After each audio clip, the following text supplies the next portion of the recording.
Thank you very much, Mr. President. Ladies and gentlemen, good evening. Assalamu alaikum. Lovely to see you all here tonight. We're having a very entertaining night, are we not, with some very interesting things being said from the other side of the house tonight. Let me begin by saying, as a Muslim, as a representative of Islam, I would consider myself an ambassador for Islam, a believer in Islam, a follower of Islam and its Prophet. So, in that capacity, let me begin by apologizing to Anne-Marie for the Bali bombings. I apologize for the role of my religion and me and my people, for the killing of Theo van Gogh, for 7/7. Yes, that was all of us. That was Islam, that was Muslims, that was the Quran. I mean, astonishing claims to make in the very first speech tonight, on a day like today, where the Conservative Prime Minister of the United Kingdom is having to come out and point out that these kind of views are anathema. And I believe you're trying to stand for the Labour Party to become an MP in Brighton. If you do, and you make these comments, I'm guessing you'll have the whip withdrawn from you, but then again, UKIP's on the rise, they'll take you, the BNP, they might have something to say about your views. What Mehdi Hassan always does. By the way,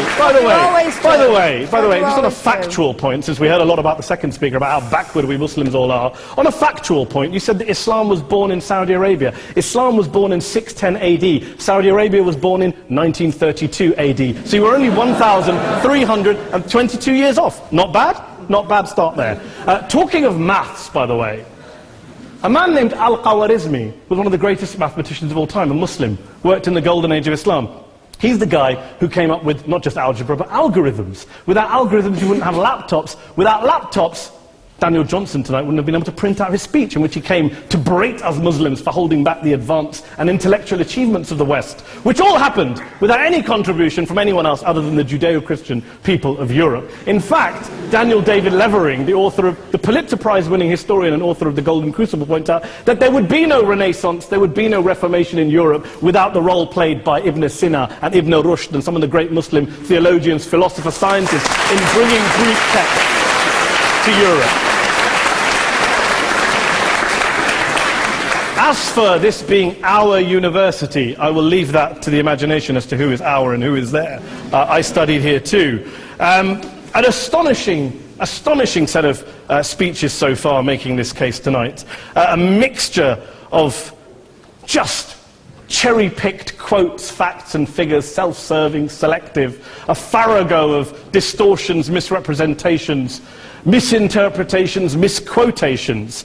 Daniel talked about my article in the New Statesman, which got me a lot of flack, where I talked about the anti-Semitism that is prevalent in some parts of the Muslim community, which indeed it is. Of course, I didn't say in that piece that it was caused by the religion of Islam. In fact, modern anti-Semitism in the Middle East was imported from, finish the sentence, Christian, Judeo-Christian Europe, where I believe some certainly bad things happened to the Jewish people. In fact, Tom Friedman, Jewish-American columnist in the New York Times, told me in this very chamber last week that he believed, had Muslims been running Europe in the 1940s, 6 million extra Jews would still be alive today. So I'm not going to take lessons in anti-Semitism from someone who's here to defend the Judeo-Christian values of a continent that murdered 6 million Jews.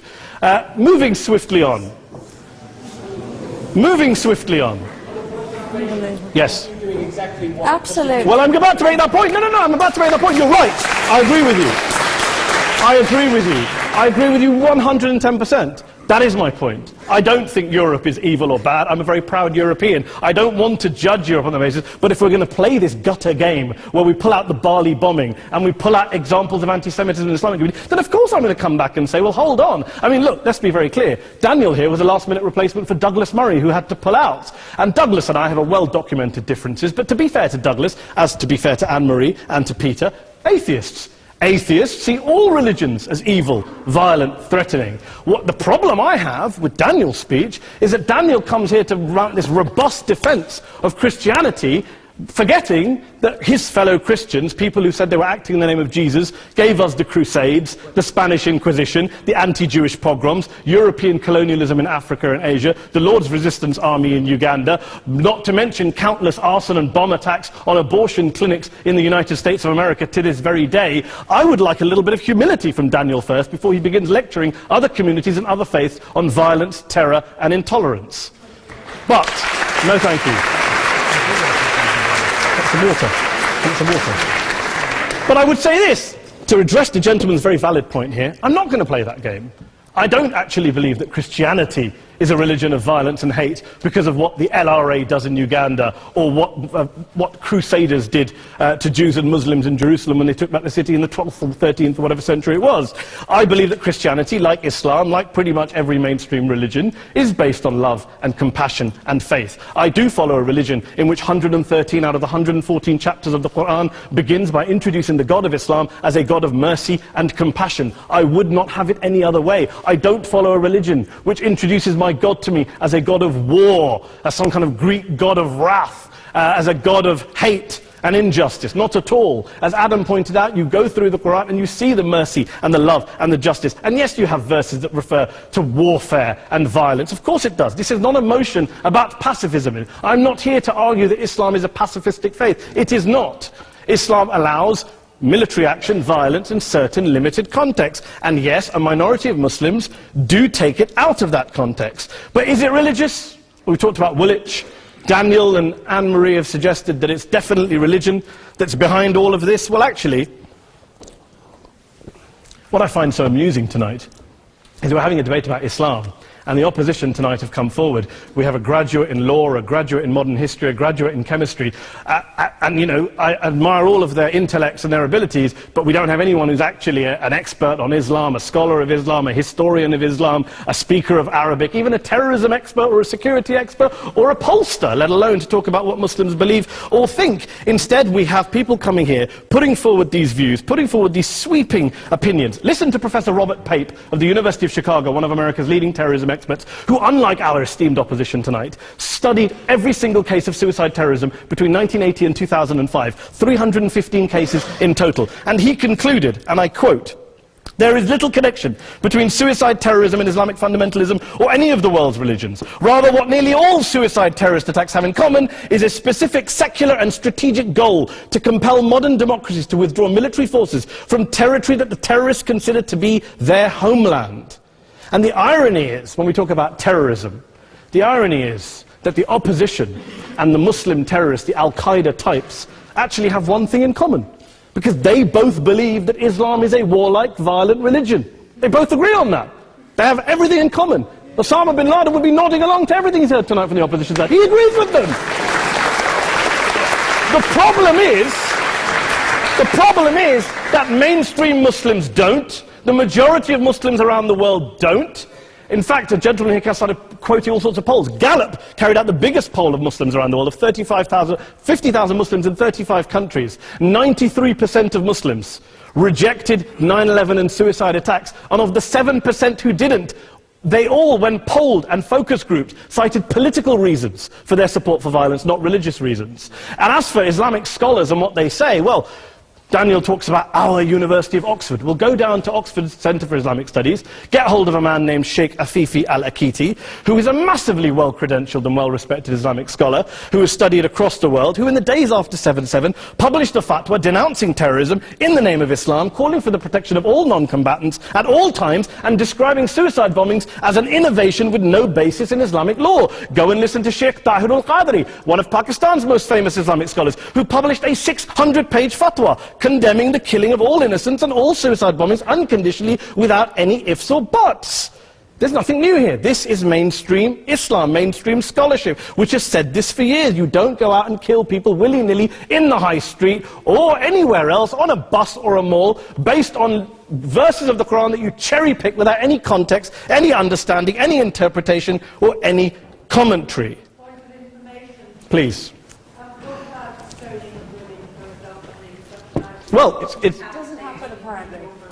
I didn't say it doesn't happen at all. I never said it didn't happen. I don't blame Islam. Yes, it's a very good point. And a lot of us are campaigning against that. And we're campaigning against it in the name of Islam. We're campaigning against it in the name of various interpretations of Islam. Anne-Marie comes and scares us with her talk of Sharia law. I would like to see the book of Sharia law. It doesn't exist. People argue over what Sharia law is. And you empower the extremists by saying there is only one version. You empower them all. I don't believe you took any interruptions, Anne-Marie, so I think you should stay there for a moment. Several countries. Here's what we're dealing with. Here's what we're dealing with. We are dealing, I took your point. Here we are dealing with a 1400-year-old global religion followed by 1.6 billion people in every corner of the world, a quarter of humanity, of all backgrounds, cultures, ethnicities. And yet the opposition tonight wants to generalize, stereotype, smear in order to desperately win this debate. And here's my question, if we're going to generalize and smear. If, okay, people say yesterday's bombers, and we've got to be careful, there's a trial going on, were yesterday's attackers, motivated by Islam? Big debate. I don't believe they were. Let's say they were. Let's say Faisal Shahzad, the Times Square bomber, was motivated by Islam. Let's assume, for sake of argument, that Richard Reeves, the shoe bomber, was motivated by Islam. If Islam is responsible for these killings, if Islam is what is motivating these people, and Islam is therefore not a religion of peace, a religion of war, then ask yourself this question: why aren't the rest of us doing it? Why is it such a tiny minority of Muslims are interpreting their religion in the way that the opposition claim they are? Let's assume there are 16,000 suicide bombers in the world. There aren't. Let's assume there are for the sake of argument. That's 0.001% of the Muslim population globally. What about the other 99.99% of Muslims who the opposition tonight either ignore or smear? The reality is that the rest of us aren't blowing ourselves up tonight. The reality is that the opposition came here tonight not worried about the fact that me and Adam might pull open our jackets and blow ourselves up tonight because we're followers of a warlike warrior religion which wants to take over Europe and Daniel's university. The issue is this. The issue is this. Unless the opposition can tell us tonight, and Peter Atkins is here, one of our great atheist intellectuals, can tell us tonight, they can answer this question tonight: why don't the vast majority of Muslims around the world behave as violently and aggressively as a tiny minority of politically motivated extremists? Then they might as well give up and stop pretending they have anything relevant to say about Islam or Muslims as a whole. Ladies and gentlemen, let me just say this to you. Think about what the opposite of this motion is. If you vote no tonight, think about what you're saying the opposite of this motion is. That Islam isn't a religion of peace, it's a religion of war, of violence, of terror, of aggression. That the people who follow Islam, me, my wife, my retired parents, my 6-year-old child, that 1.8 million of your fellow British residents and citizens, that 1.6 billion people across the world, your fellow human beings, are all followers, promoters, believers in a religion of violence. Do you really think that? Do you really believe that to be the case? They say that in the Oxford Union, the most famous debate was in 1933, when Adolf Hitler looked out for the result of the King and Country motion, where they voted against fighting for King and Country, and Hitler was listening out for the result. Well, tonight, 80 years on, there are two groups of people around the world who I would argue are waiting for the result of tonight's vote. There are the millions of peaceful, non-violent, law-abiding Muslims both in the UK, Europe, Asia, Africa and beyond, who see Islam as the source of their identity, as a source of spiritual fulfillment, of hope, of solace. And there are the phobes, the haters, the bigots out there who want to push the clash of civilizations, who want to divide all of us into them and us and ours and their. Ladies and gentlemen, I urge you all not to fuel the arguments of the phobes and bigots. Don't legitimize their divisions. Don't legitimize their hate. Trust those Muslims who you know, who you've met, who you hear, who don't believe in violence, who do want you to hear the peaceful message of the Quran as they believe it to be taught to the majority of Muslims, the Islam of peace and compassion and mercy, the Islam of the Quran, not of Al-Qaeda. Ladies and gentlemen, I beg to propose this motion to the House. I urge you to vote yes tonight. Thank you very much for your time.